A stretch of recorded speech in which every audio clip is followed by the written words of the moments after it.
নমস্কার বন্ধুরা, আমি বেঙ্গলি গার্ডেনার জিৎ। ফুল ফোটার আগে ও ফুল ফোটার পর চন্দ্রমল্লিকা গাছের আপনারা কেমন পরিচর্যা করবেন এবং কোন কোন জিনিসগুলো আপনারা ভুলেও করবেন না, সেটা আমি এই ভিডিওতে একদম ডিটেলসে আলোচনা করব। চন্দ্রমল্লিকা গাছ নিয়ে এটা আমার 6 নম্বর ভিডিও। এই গাছের চারা তৈরি করা থেকে এই গাছগুলোকে এত বড় করা অবধি এর আগে আমার চ্যানেলে আরও 5খানা ভিডিও দেওয়া আছে। তো যারা একদম প্রথম থেকে চন্দ্রমল্লিকা গাছ করছেন তারা চাইলে ওই ভিডিওগুলো দেখে দেখে চন্দ্রমল্লিকা গাছ করতে পারেন।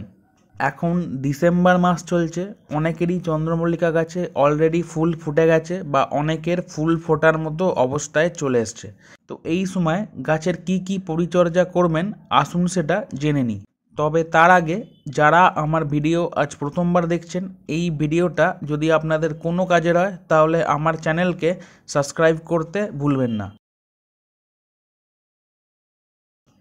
সব থেকে প্রথমে চলে আসবো ফুল ফোটার আগে কি কি পরিচর্যা আপনারা করবেন। চন্দ্রমল্লিকা গাছে অক্টোবর থেকে কুঁড়ি আসতে শুরু করে এবং যতদিন না এই কুঁড়িগুলো ফুলে পরিণত হচ্ছে। আমার এই গাছে দেখুন প্রচুর কুঁড়ি এসছে, কিন্তু একটা কুঁড়িও ফুল ফোটার মতো অবস্থায় এখনও আসেনি। তো এরম অবস্থায় গত ভিডিওতে যে পরিচর্যাগুলো আমি বলেছিলাম সেইগুলোকেই আমাদের কন্টিনিউ করতে হবে। যারা আমার আগের ভিডিওটা দেখেননি, আমি এই ভিডিওতে ওই পরিচর্যাগুলো একটু শর্টে আপনাদের বলে দিচ্ছি। যদি ফার্টিলাইজারের ব্যাপারে আসি, চন্দ্রমল্লিকা গাছে কুঁড়ি আসার পর থেকে আমরা 3 ধরনের ফার্টিলাইজার এই গাছে দেব। এর মধ্যে প্রথম হচ্ছে সরিষার খোল পচা জল, যেটাকে লিকুইড মাস্টার্ড কেক ফার্টিলাইজার বলে।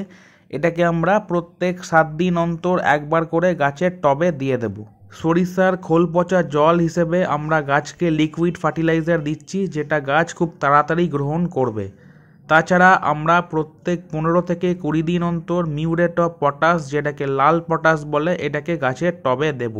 এর মধ্যে পটাশিয়াম আছে, যেটা গাছে প্রচুর কুঁড়ি আনতে, এই কুঁড়িগুলোকে সঠিকভাবে বড় করতে সাহায্য করবে। মোটামুটি টবের সাইজ অনুযায়ী অর্ধেক চামচ থেকে 1 চামচ অবধি এই মিউরেট অফ পটাশ আমরা এই চন্দ্রমল্লিকা গাছের টবে দিতে পারি। তাছাড়া এই সময় আমরা গাছের পাতায় ফার্টিলাইজার স্প্রে করব। এর জন্য আমরা ব্যালেন্সড এনপিকে, যেটাকে এনপিকে 19-19-19 বলে, সেটাকে নেব। 1 লিটার জলে 1 গ্রাম এই এনপিকে 19-19-19 নিয়ে ভালো করে মিশিয়ে গাছের পাতায় স্প্রে করে দেবো। এটা আমরা প্রত্যেক 10 দিন অন্তর করে যাব। এই 3খানা ফার্টিলাইজার আমরা ব্যবহার করব এবং এই 3টে ফার্টিলাইজারকে আমরা কখনোই একই দিনে দেব না। এই 3টে ফার্টিলাইজারের মধ্যে মিনিমাম 3 দিন করে গ্যাপ থাকবে। তো চন্দ্রমল্লিকা গাছে কুঁড়ি আসা থেকে ফুল ফোটার আগে অবধি আমরা এই ফার্টিলাইজারগুলো কন্টিনিউ করে যাব। তাছাড়া এই সময় চন্দ্রমল্লিকা গাছে প্রচুর পোকামাকড়ের আক্রমণ দেখা যায়। তো আমরা এই সময় নিয়মিত কীটনাশক গাছে স্প্রে করব। আমি এর জন্যে টাটা টাবগড় আপনাদের দেখিয়েছিলাম এবং সুপার সোনাটা, এই 2খানা কীটনাশক আপনাদের দেখিয়েছিলাম। তার কারণ অনেক সময় একটা কীটনাশক বারবার স্প্রে করলে গাছ থেকে পোকা যেতে চায় না।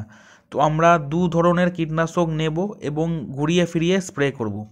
যদি এই সপ্তাহে টাটা টাবগড় স্প্রে করি তাহলে এর পরের সপ্তাহে সুপার সোনাটা স্প্রে করব, তার পরের সপ্তাহে আবার টাটা টাবগড়, তার পরের সপ্তাহে আবার সুপার সোনাটা। এইভাবে এই 2টো কীটনাশককে ঘুরিয়ে ফিরিয়ে আমরা স্প্রে করতে পারি। এই 2খানা কীটনাশক না থাকলে এর বদলে আপনারা অন্য যে কোনো কীটনাশক স্প্রে করতে পারেন। আমার চন্দ্রমল্লিকা গাছগুলোতে দেখুন আপনারা একটা পোকাও পাবেন না, তার কারণ আমি নিয়মিত এই কীটনাশকগুলো আমার গাছে স্প্রে করে গেছি। এই সময় জল দেওয়ার ব্যাপারটাও আমাদের বিশেষভাবে লক্ষ্য রাখতে হবে, তার কারণ গাছ যদি ঝিমিয়ে পড়ে তাহলে কিন্তু গাছে অতটা কুঁড়ি বেরোবে না। তো আমরা চেষ্টা করব সবসময় মাটির মধ্যে হালকা ময়েশ্চার বা স্যাঁতস্যাঁতে ভাব থাকবে। কখনোই ওভার ওয়াটারিং করব না, তাহলে গাছের শিকড় পচে যাবে, এবং একদম কম জল দেব না, তাহলে গাছ ঝিমিয়ে পড়বে। গাছের যতটা প্রয়োজন, যখন প্রয়োজন সেই অনুযায়ী গাছে জল দেব।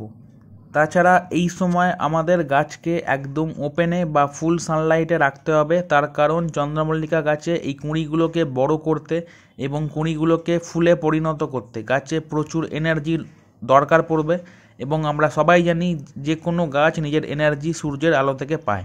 তো গাছগুলোকে অক্টোবর থেকে আমরা একদম ওপেনে বা ফুল সানলাইটে বের করে দেব।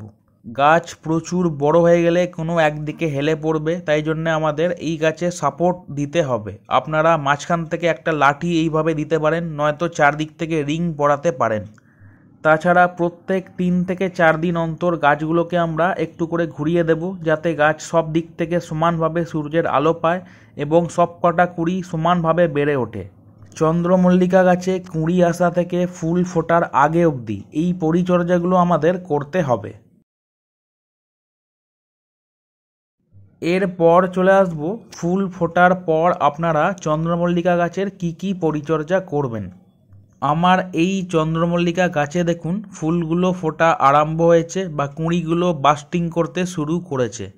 এরম অবস্থা থেকে এই গাছে যতদিন ফুল ফুটে থাকবে আমরা এই গাছে আর কোনো ফার্টিলাইজার বা সার দেব না।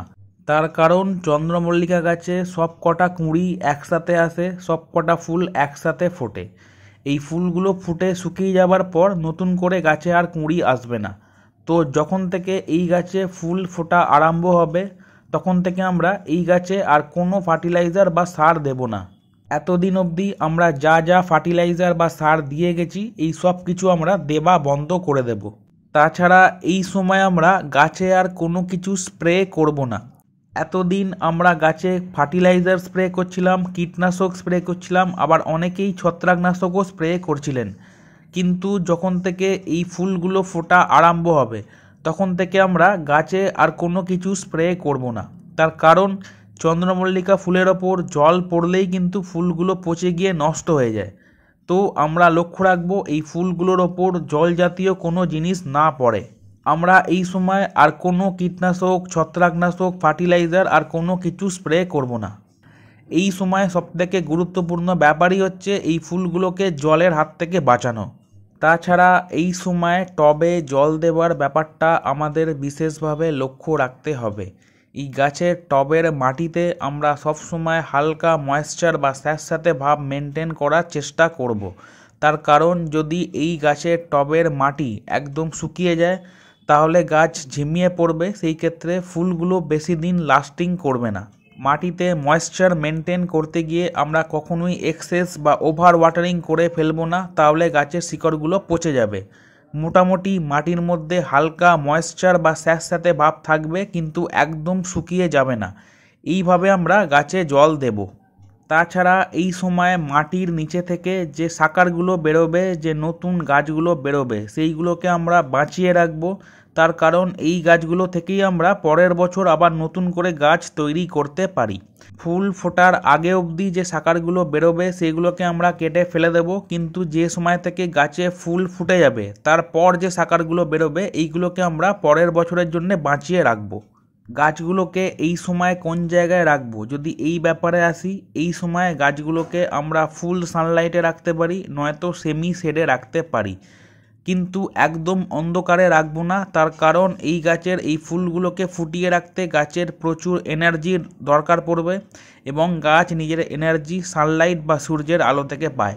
তো গাছগুলোকে আমরা এই সময় হয় একদম ফুল সানলাইটে রাখবো, নয়তো সেমি শেডে রাখবো, যেখানে মিনিমাম 3 থেকে 4 ঘন্টা ডাইরেক্ট সানলাইট এই গাছগুলো পাবে। তাছাড়া এই সময় গাছের সাপোর্ট সিস্টেম একটু ভালো রাখতে হবে, তার কারণ এত ফুল ফুটলে অনেক সময় এত ফুলের ভার সহ্য করতে না পেরে গাছ বা গাছের ডালপালা ভেঙে পড়ে যায়। তো আমরা একটা ভালো সাপোর্ট সিস্টেম দেব বা গাছটাকে ঠিকঠাকভাবে বেঁধে রাখবো। তো এতক্ষণ আমি এই ভিডিওতে চন্দ্রমল্লিকা গাছে কুঁড়ি আসা থেকে ফুল ফোটা অবধি কী পরিচর্যা করবেন সেটা বললাম, এবং ফুল ফোটার পর কী পরিচর্যা করবেন সেটাও বলে দিলাম। মোটামুটি এই পরিচর্যাগুলো আমাদের চন্দ্রমল্লিকা গাছে করতে হবে, তাহলে আমরা চন্দ্রমল্লিকা গাছের ফুলগুলোকে অনেক দিন অবধি গাছে টিকিয়ে রাখতে পারবো এবং ফুলগুলো নষ্ট হবে না। তো এই ছিল শেষ মুহূর্তে চন্দ্রমল্লিকার পরিচর্যা বা চন্দ্রমল্লিকা গাছে ফুল ফোটার আগে ও ফুল ফোটার পরে পরিচর্যা। এই ভিডিওটা যদি আপনাদের কোনো কাজের হয় তাহলে একটা লাইক দেবেন এবং আমার চ্যানেলকে সাবস্ক্রাইব করতে ভুলবেন না।